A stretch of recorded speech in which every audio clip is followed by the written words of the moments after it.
Zimmerman, and this is News Behind the News. Oahu is on the verge of changing the way it does its development. They're called transit-oriented development. And we have an expert here today to talk a little bit about what that means, and also Panos Providores, who's been on the show with us before. So John Charles and Panos Providores, welcome to the show. Thank you. Malia. Thank you. Maybe you can tell us a little bit about why you're here. Why did you come to Hawaii? I was invited to come by the American Dream Coalition and other local activists here to share my research on Portland transit-oriented developments, or TODs as I call them, because Portland has become sort of the poster city for rail transit and TOD around the transit stations. And I've spent about the last 12 years doing mostly field research to examine how TODs function once they're actually built. So, Panos, you just participated in this event that you both participated in at the Mission Memorial Auditorium and also in Kapolei, which was put on, as you said, by the American Dream Coalition and the Small Business Hawaii Foundation. Mm-hmm. And it talked about everything from rail to transportation alternatives to these transit-oriented developments. And what do you think was the big highlight out of this event? Well, there were multiple highlights. The number one highlight is that Honolulu is in such bad trouble financially, although it looks beautiful on the surface. Underneath the potholes, there is actually more rotting road, and that applies to our sewers, to the water mains, road quality, health fund, retirement. So if you add up the numbers, we're really in deep debt already. That's number one. Number two, we do have a major congestion problem, and if we invest in something, it has to be something that really addresses congestion. And three of our speakers were very good at really nailing that point because they're transportation experts. And they said, transit, you may want to choose it, but please do not choose it in order to address congestion, because your own bias study already says that congestion with rail in the future will be far worse than it is today. So, and actually that's why perhaps today we're discussing TODs. Because quite a few politicians these days quite overtly say, well, you know what, rail is really not a tool for addressing congestion. It's a tool for development, redevelopment, and channeling growth on the island. So what was your impression when you came here, and what do you see any similarities between Portland and Oahu? Well, there are similarities because transit planners never seem to learn from the past. So in Portland, we've already made the mistakes that I hope people here can learn from.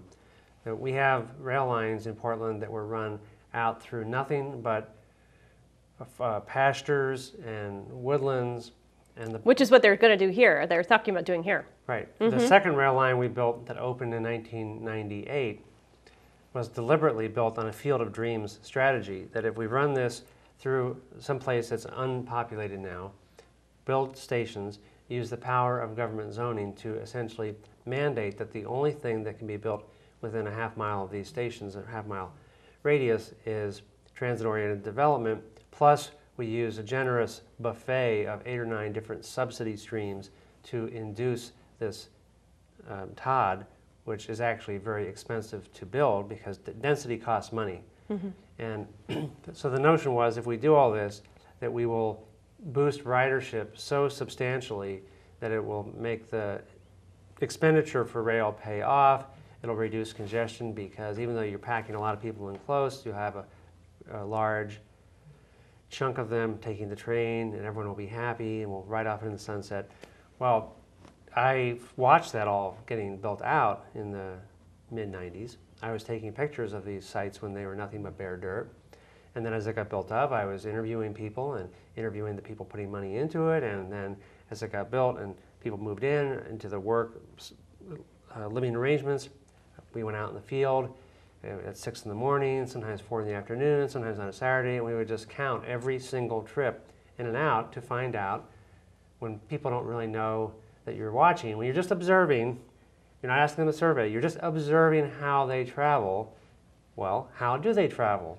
It turns out they might talk a good game about using rail, but that's not how they live their lives. The fact is, it doesn't matter how dense you get, transit just never gets more than 9, 10, 11% share just of the morning peak. Once you get into mid-morning, mid-afternoon, nighttime, Saturdays, well then transit share drops down to just 1 or 2%. So you can't get there from here. It doesn't matter what you try, and I wish it would work because we're subsidizing it. It's not working. You know, Malia, I was astounded by John's presentation because locally the rail is being sold as the tool that if you build, the developers will come flocking to you. And his presentation was that, you know, really rational developers avoid rail lines. They're noisy unless you have the station right smack there. The rest of the line is useless, and you know, you actually have to incentivize them coming in to do some development just to make it to you, for you as a favor, or because you give them special breaks that you make it sweet for them to develop. But naturally, just because you put a rail line does not incentivize development. It's funny how people say, well, rail, it's a, quote, catalyst for transit-oriented development. My response is, if you look empirically, at least at the Portland experience, it's not a catalyst, it repels development. It'll always develop further away from this station.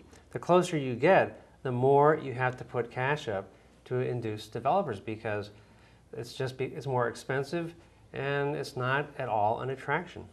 Now, is there anything while you've been visiting here, I know you've been here just for a little while, but have you noticed anything that surprised you or you know, made you think twice about what we were doing, or is it the whole thing? The whole thing. Where do we start? The biggest surprise was in this morning's paper to say that we're going to have this very expensive, heavy rail elevated structure, but the cars themselves will be smaller even than the Portland light rail cars that seat about 70 to 74 passengers. They're only going to seat about 30 to 33, like a little Portland streetcar, and they're only going to have 2 cars per train, which is, that's the problem you have in light rail. At least in Portland, we have short city blocks, and the rail is on surface streets. So if we had more than 2 cars per train, the train will be blocking intersections no matter where it went.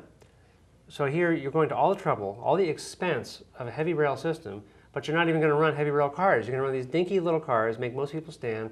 It's going to be a long time of travel. Wow, is someone actually specifically trying to make it fail? Apparently that's the case. Panos? Well, actually, that was the remark, and quite a few people are laughing because, you know, the Jacobs report came with a comment that perhaps our system is going to be defective because it has so many standees. Well, quite a few of us, obviously for the 10, 15 minutes that, you know, there was an influx of passengers in the rush hour, it would. The rest of the time is going to be empty, and we know that. So that's the joke. They're considering the standees while the system will be.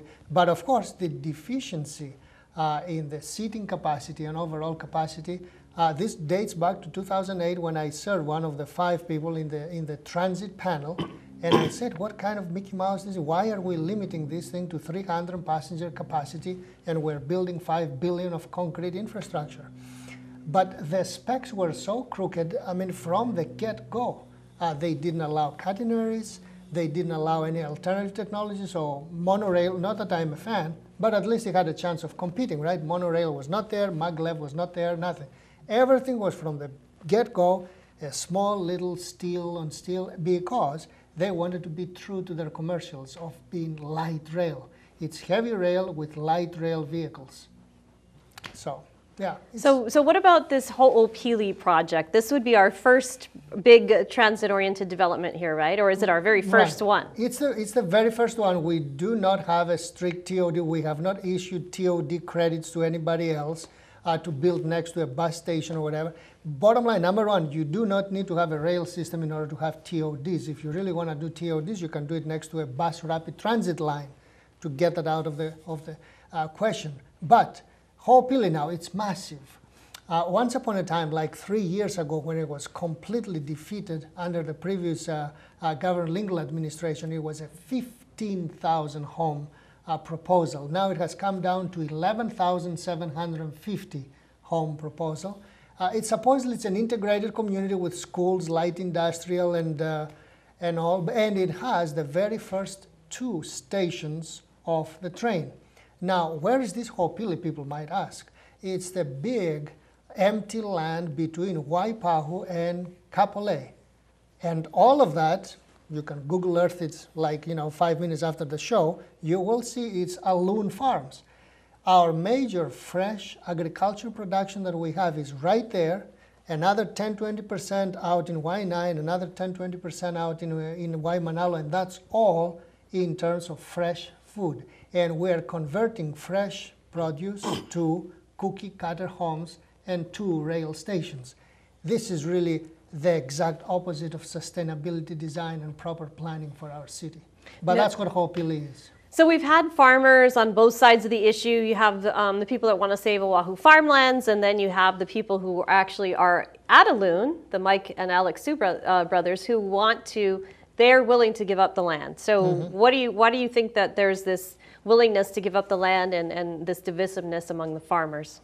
I really do not know where the brothers plan to move. They may have gotten a sweet deal to move out of the business. So, it is not their business to make Oahu sustainable. Their business is to be profitable.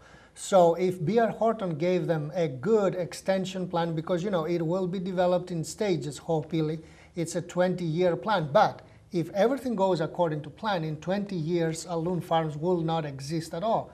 So if they gave them good rates in the between and make their plan more profitable for the next 20 years, why would they reject it? So that's probably what has happened, and that's really conjecture on my part. I have not seen their contracts. On the website, the Ho'opili website, I was reading it, and it has these beautiful pictures of what the place is going to look like, these beautiful renderings. And but it also says, oh, we don't need that much farmland. Well, talking about a state that imports 90% of its food and really looking at another person and say, you don't need farmland, I mean, what can be further from the truth? I mean, it's a blatant lie. And this is actually, if you look soil analysis of the Department of Agriculture and the University of Hawaii, that is actually the prime quality soil. It's not like we can go up in the mountains and substitute that. It's the best soil. Make developments up in the ridges. We cannot really put produce up in the ridges and do agriculture. That's a prime lot. It should not be converted to housing. So you testified before the Land Use Commission today, and what was it that you shared with them that you wanted to make sure you got across? I just wanted them to have their eyes wide open on this whole theory of transit-oriented development. In fact, on this Ho'opili project that we're just talking about now, the irony is that even if they succeed in not converting all of the ag land, they succeed by building closer and closer, higher density, more row houses, more condos, more apartment complexes close together. And even if the majority of people there magically woke up one morning and said, yes, I see the light. I'm going to take the train today. I'm leaving my evil car behind. The system itself would be completely overwhelmed. It's such little capacity, there wouldn't even be room for them. It can't possibly work mathematically. Even if you Velcroed people to the outside of the train, there's not enough capacity because it's a low capacity system. We see this in Portland. There are 4 lines that converge where the Trailblazers basketball arena is. And I went out there before a game, a playoff game, a sellout game of 20,000 people, and over a 2.5-hour period coming up to it, people are getting off and they're going in. Well, it sort of works getting to the game. But if you have a buzzer beater and all 20,000 people leave at the same time, the train system is completely overwhelmed. It's this dinky little Toonerville trolley system. Right. Because it's light rail is inherently a low capacity system. So if you intend to convert a large stretch of ag land to high density housing, first of all, most people are not inclined to even use the train, but if they magically get with the program and decide to use it, there won't be the capacity, okay? Theoretically even, it can't work. So that's basically what you told the land use commissioners, huh? And what was their reaction? They just asked questions about my qualifications and did I consider the Portland rail system to be a success. One person said, but Mr. Charles, the Portland system has a reputation for being one of the most successful in the world. I said, yes, it has the reputation. That's exactly why I spent the last 10 years of my life doing field research, because I just wondered, well, here is reputation, where's the reality? And the reality is so different that I can confidently say most of what out-of-towners think they know about the Portland system is wrong, because Portland has a multi-million-dollar propaganda campaign run by various government entities designed to feed the image. But it's like We have that here. Yeah. But it's essentially like a Wizard of Oz thing. Yeah. There's all the sound and fury, and then there's a dog pulling the curtain back, and oh, there's just a little guy behind there. We have the same thing, except our guy behind there's not so little. It's Daniel Inouye. Right, and the interesting thing about Portland, in addition to the system not being really a poster city for a success of light rail, is that TriMet, their transit authority, is in really dire straits financially. And maybe you can give us a little bit of the skinny on that, because at least we have not run out of money. We're going there, but we don't have a system. We have not run out of money.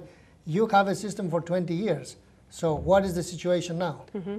Rail transit, the capital cost of rail transit is cannibalizing the agency. So TriMet is actually going down the drain. It's in a death spiral, likely to be bankrupt in the next decade. Because here's what happened. They assert that the operating costs of rail are lower than bus. I doubt that, and if it's true, it's only by a small amount. And that somehow saves them money. But we're building projects that require a 50% local match, large amounts of money, and TriMet has to put a lot of their own money in. They'll sell bonds to Wall Street paid back by future operating revenues. Well, they're now spending hundreds of millions of dollars a year on principal and interest to Wall Street bondholders who have liens against future revenue. They get paid first. So in the last 3 years, TriMet has cut both rail and bus service 4 times. Bus service is down 13%, rail service is down 10%. They're in the process of instituting more cuts starting in September. Well, when you keep cutting and cutting and cutting service, you're shooting yourself in the foot. You're annoying your own customers to the point where they leave and they don't come back, because most customers are choice customers. They have a car. They don't have to take transit. So it's akin to a house owner buying expensive cars and TVs and gizmos they can't afford, and then having massive credit card debt and mortgage debt, and then they can't afford food and clothing for their kids, et cetera. Why would you buy all the hardware and all that stuff when you can't even month to month make the payments? And so TriMet, and again, it's part of the myth of Portland that TriMet is a success, and yet they have such a huge debt load that rail is cannibalizing the rest of the agency. And I want to, because cannibalize is a transportation kind of thing. It means actually, I believe that's what you mean. It's taking down the budget of the bus to support the rail because it's so expensive. Right. And this is actually what, essentially we start with a successful bus system, and we're doing essentially our level best to undercut it and support a very expensive rail system. And the disadvantage of that is that, of course, rail, anywhere you cut it, goes to 20 stations. That's all you get. It's not a flexible system, so it can never make up for the flexibility of the bus that we will be losing because we need to support the rail. Yeah, the irony is in Portland, 2/3 of the daily trips are carried on buses. They do the heavy lifting. And in the last decade, the big success story in Portland was that they went to what they called frequent bus service. They had 16 bus lines that had service once every 15 minutes or better all day long. And that ridership increased substantially, such that those 16 lines were carrying 57% of all bus customers. That frequent service is now history. And then once you get to 20 minutes and then you start cutting more and more, the big success story is unraveling. Why? Well, because so much more money is going up to Wall Street bondholders. And people don't want to wait around for so long, and they don't have the time a lot of times to keep waiting and waiting. Yes. And we're seeing that here. I mean, we have, as Panos mentioned, one of the best, or if not the best, bus systems in the country. We always hear. And so why not just expand that? That's one thing that certainly Randall O'Toole talked about when he was on the show. Very good. I mean, for all of us in transportation, we know that one of the 4-letter words is transfer. It's not a 4-letter word, but that's what it is. Once you have a system that you need to make a lot of transfers, it really cuts down on convenience and increases travel time. That's why a lot of transit authorities, and ours included, keep lying about the station-to-station travel time. Yes, it will be from Ho'opili to downtown 24 minutes, but nobody lives at one station and the other station. You live far away, you need to make some ways to get the station, transfer to the rail, and then transfer out to go to your work, etc. So these transfers are very inconvenient and time-consuming. But I had a question for John, if I may, because, in Portland, at least they did one necessary thing and wise thing, is that they have a transit authority, because they have TriMet, is 3 metropolitan areas, bus and rail. Why the heck are we having a transit authority in a single city, single county, and rail only, not even the bus? How does that even make sense? None of this makes sense. It's the problem with transit monopolies. They don't have to compete. They don't really need to care what customers want. In the case of Portland, more than half of the operating budget comes from a regional employee tax, a head tax on all employers. It's the perfect subsidy from their standpoint, which is to say, every month, money magically gets deposited in the agency's checking account, regardless of whether they're putting any service out on the street, regardless of whether their customers are happy, and in fact, they're losing so much money per transaction of customers that they would be financially better off with fewer customers, because customers don't even matter. So and you're they saying treat customers as if they don't matter. Are you saying the employers have to pay this Yes. for the transit? Yes. Oh So my as- goodness! as I hope it- you don't tell our legislators that. They might start that up. And TriMet, our entity, twice in the last 6 years, went to the state legislature and successfully lobbied to get an increase in the payroll tax rate. Wow. That gets implemented every January. So between now and 2024, the payroll tax rate will rise every January by 1/100%, which sounds like a small number, but it's spread over a large and growing number of employees, and it compounds. Well, the miracle of compounding, the money flowing into TriMet is huge, it's growing, but service is shrinking. How can that be possible? Well, two things. TriMet has the most well-compensated workforce in the nation, and they are spending about $500 million a year in debt service for previous rail projects, which are also aging. The first one is now 25 years old, and pretty soon you're going to have to replace a lot of that infrastructure. And the feds that paid over 70% of that back in the early 80s, they're not going to pay for all of that replacement. And Hawaii would probably be in the same boat. We always hear from the rail advocates, how we missed our chance in the 80s, right? And 90s. We we were should have very gotten lucky, it. It's like, these are multiple attempts of assassinating our beautiful city. This is the third or fourth attempt at assassination. It might succeed this time, but I think, thanks to a very powerful federal lawsuit and all, and maybe, Governor Cayetano winning the mayor's seat, we have a chance of, stopping the assassins. Well, I went to Portland and I rode your rail while I was there for a little while just to check it out. And I noticed something along the line. There's no bathrooms. There's no bathrooms, right? And it travels so slow that if you intend to go from one end to the other, you better not drink coffee before you... That's true. That's true. And Honolulu is going to be that way as well. Yeah. No bathrooms. Well, in modern systems, it becomes the standard. I mean, in Athens, they're moving like almost 5 million trips a day, and they wouldn't dare put, restrooms there. By putting restrooms, particularly in a subway system, it's very hard to evacuate the smell, keeping them clean, and also having to work out homelessness problems. So it's a standard process. Now, for us, other things will become problematic, such as requests for very large suitcases, for large golf cases from the airport to Waikiki, for bicycles, for already Mayor Hanneman was entertaining canoes in the, give me a break, that's a huge safety issue. And, who is entitled to take, 1/3 of the space of a light rail car and put his kayak or canoe inside? But, we might start getting these requests. And, how do you make them ADA compliance up the elevators and the escalators with your boogie board and whatever? So, yeah. Wow. That's interesting. I'm a kayaker, so I can't imagine bringing my 22-foot kayak on the rail line. And I wonder where you would go with that. I know. And where would I go once I got off? I'd have to carry it down to the ocean. But the question had over 2-3 hours of entertaining it at council meetings, My being goodness. everything to everybody. The new issue that's coming up now is whether, our system will be open or controlled. In other words, is it going to be essentially free-flowing entry where you validate the ticket and you get in, or it's going to have turnstiles or some kind of positive control? We don't have answers like this. 2 days ago at council, talking about we are ready to start construction, and so many important or not so important issues have not been even addressed. A council member asked Toru Hamayasu, where is the base yard for the construction of the rail line? Because every big project requires I don't know.